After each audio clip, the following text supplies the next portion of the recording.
예, 안녕하십니까. 보건복지부 장관 후보자 정호영입니다.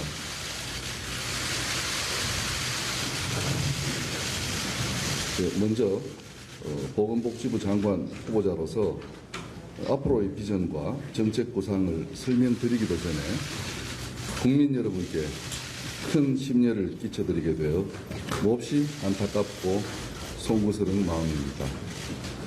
그러나 현재 제기되고 있는 여러 의혹이 분명한 사실에 근거하지 않고 불필요한 염려를 야기하고 있어 정확한 사실을 설명드리기 위해 이 자리에 섰습니다. 특히 국민들의 관심이 큰 자녀들의 의대 편입이나 병역 판정에 대하여 근거가 없는 문제 제기가 이어지고 있습니다. 이는 저와 제 가족뿐만 아니라 제 모교와 제가 반평생을 근무한 병원의 명예까지 손상되는 문제이기에 국민들께 직접 정확한 사실을 설명드리고자 합니다. 가능컨대 자녀들의 문제에 있어서 저의 지위를 이용한 어떠한 부당행위도 없었으며 가능하지도 않았습니다. 의대 편입이나 병역 처리 과정은 최대한 공정성이 담보되는 절차에 따라 진행되었습니다. 그리고 객관적인 자료로 드러나는 결과에 있어서도 공정성을 의심할 대목이 없습니다. 이러한 사실을 저는 확인하며 또한 저는 검증을 위한 객관적인 조사를 요청드립니다. 상세하게 설명드리겠습니다. 먼저 자녀들의 편입학 논란에 대해 설명하겠습니다. 편입 과정에서 제기된 쟁점들은 선발 과정의 투명성, 평가 결과의 공정성, 서류 전형 시 반영되는 봉사활동 또는 연구활동 특혜 여부 등입니다.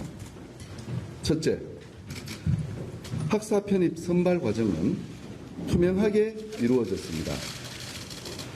학사 편입 전형은 2단계에 거쳐 진행되며 1단계는 학사 성적 200점, 공인영어 100점, 서류 전형 200점, 점수의 합으로 3배수의 학생을 선발합니다. 최종 2단계에서는 1단계 점수의 합계와 면접고사 100점, 구술평가 200점을 합하여 모두 800점 만점으로 평가하여 선발됩니다. 1단계 평가는 객관적 자료와 수치 결과를 중시하는 선발 절차이며 2단계는 개별 면접 평가로 진행됩니다. 교육부의 관련 지침에 따라 평가자는 윤리 서약을 하고 임의 배정해야 합니다. 또한 자기소개서에 부모의 이름과 직장을 기재할 수 없고 위반 시에는 불이익을 받습니다. 실제 편입 과정에서 심사위원은 총 50여 명이 참여하였으며 의대의 임상교수가 30%, 생화학 등 기초의학 교수가 70%로 구성되어 각 시험에 배정되었습니다. 이에 더해 심사위원 배정은 시험 당일에 추첨으로 무작위 임의 배정하게 되어 누가 심사를 하게 될지 알 수가 없습니다. 2중, 3중의 투명한 견제 장치가 마련되어 편입 절차가 진행되므로 청탁 등이 불가능한 공정한 구조입니다. 이러한 상황에서 특정 개인을 대상으로 특혜를 주는 것은 불가능합니다. 둘째, 편입 전형의 평가 결과도 공정하게 이루어졌다고 봅니다. 제 딸의 경우 1단계 평가에서 학사 성적이 100점 만점에 93.7점으로 합격자 33명 중 16위였습니다. 서울대학교 졸업 성적은 4.3 만점에 3.77이었습니다. 영어 성적은 탭스 855점으로 11위, 객관적인 성적이 우수하였습니다. 그에 반해 서류 평가는 28위로 다소 낮았습니다. 2단계 평가에서는 면접 점수가 15위, 무술 평가에서는 19위로 최종 합산한 점수 순위로는 최종 합격자 33명 중 27위였습니다. 아들의 경우를 말씀드리겠습니다. 1단계 평가에서 학사 성적은 100점 만점에 96.9점이었고 경북대학교 졸업 성적은 4.5 만점에 4.33이었습니다. 합격자 17명 중 2위였습니다. 영어 성적은 탭스 881점으로 3위로 객관적인 성적이 상당히 높았으며 서류 평가는 6위였습니다. 2단계 평가에서 면접 점수 8위, 무술 평가 10위로 최종 점수 순위는 17명 중 7위였습니다. 특히 학사 성적과 영어 성적의 합산 점수는 17명 중 1위였습니다.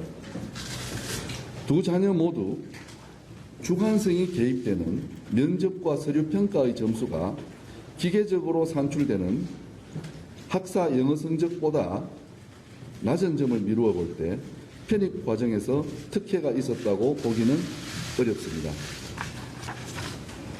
셋째, 서류 평가에 반영되는 자원봉사의 신청 과정에서 특혜가 있었는지 여부입니다. 자녀들이 참여했던 경북대학교 병원의 자원봉사는 누구든지 신청하면 별도의 제한 없이 봉사 기회를 부여하고 있습니다.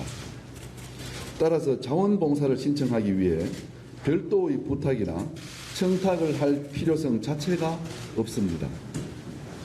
자원봉사 내용에 관해서도 많은 의문이 계셨는데 상담을 통해 봉사 내용을 결정하며 다만 환자의 안전을 요하는 활동은 제한됩니다.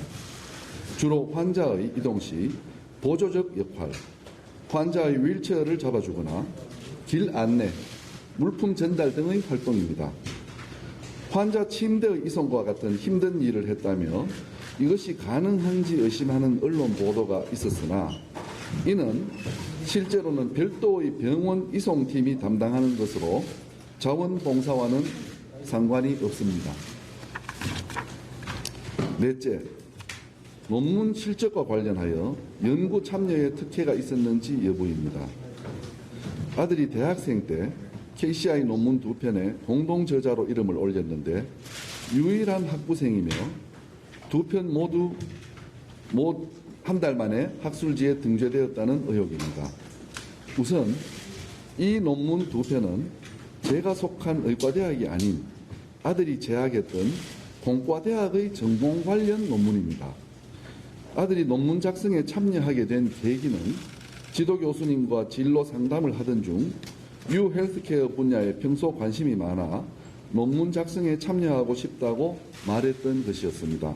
그 당시 제 아들은 서울대학교 의공학대학원 진학에도 뜻을 두고 있었을 때였기 때문이었습니다. 이에 교수님은 전공 소양과 외국어 실력 등으로 판단하여 논문 작성에 참여시켰던 것으로 저는 알고 있습니다. 논문 작성을 위해 주로 필요한 자료의 검색과 외국 자료 번역과 편집을 담당하는 등의 공로를 인정받아 제3, 제4의 공제자로 등재되었습니다. 공과대학에서는 특성상 학부생이 논문에 참여하는 경우가 종종 있으며 이런 사례가 유일한 것도 아니었습니다. 또한 두 논문 모두 학회에서 검토를 시작한 지 한 달여 만에 학술지에 등재되었다는 것도 사실이 아닙니다. 전자공학회에 제출한 후 약 3에서 4개월이 소요되었으며 이는 이 분야의 논문 게재의 통상적인 기간으로 알고 있습니다. 당시 공대 교수인 지도 교수님과 저는 친분 관계가 없었으며 교수님은 저와 아들의 관계도 몰랐습니다. 물론 연구 참여에 대한 어떠한 청탁도 없었습니다. 이러한 사정은 지도 교수님께 확인하실 수 있습니다. 참고로 수요 연계형 데일리 헬스케어 실증단지 조성사업단의 아르바이트생으로 근무했다는 보도는 다른 사람이며 아들과 상관이 없는 잘못된 보도입니다. 이상에서 설명드린 것처럼 편입학 과정은 공정하였고 어떠한 형태로든 부당한 요청이나 압력도 없었습니다. 그럼에도 계속 근거 없는 의혹이 제기되고 있습니다. 저는 교육부에서 저희 자녀의 편입학 과정을 철저하게 조사해 주실 것을 간곡히 요청합니다.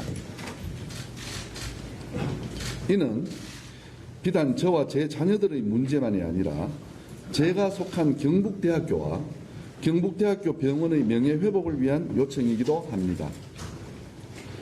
봉사활동과 논문 실적, 평가 결과 등 편입학과 관련한 모든 영역에 대하여 최대한 신속하게 철저한 조사가 실시되어 근거가 없는 의혹들을 밝혀주실 것을 교육부에 요청드립니다.